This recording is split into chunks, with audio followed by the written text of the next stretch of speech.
What I personally would have liked to have seen in a BioShock game is sort of a broader range of enemies. And I think in BioShock Infinite, we really want to have a sort of a class of enemies that had a sort of a more imaginative range of powers. And we came up with this concept called the heavy hitters, who are enemies that are sort of used to not just be more powerful, but also to augment the abilities of the more traditional BioShock enemies. You're going to come across them in certain areas of the game, and they're going to provide a really unique challenge.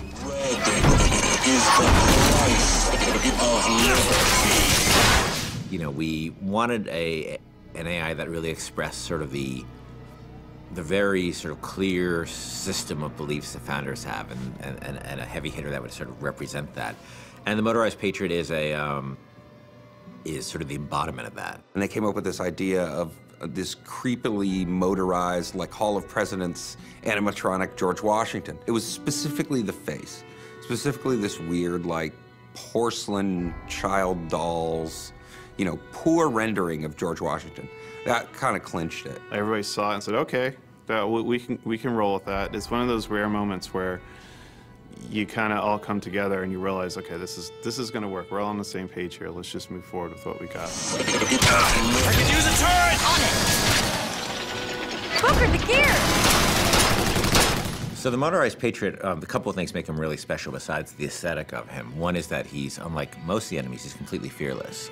He doesn't have a sense of self-preservation, so he'll just keep coming at you and coming at you and coming at you. You know, despite the fact that you face many different kinds of enemies in this game, you clearly can't reason with this one. He's just gonna keep coming forever, you know? He is sort of a clockwork Terminator. The other cool thing about him, he's got this Gatling gun called a peppermill. But once you destroy the Patriot, Booker can actually go pick up the peppermill and actually use it as a heavy weapon. And that's the only place he can get it, was from a destroyed Motorized Patriot. I mean, I also like that, you know, as he starts to take serious damage, his head he actually loses the Washington mask, and it reveals his sort of metal skeleton underneath.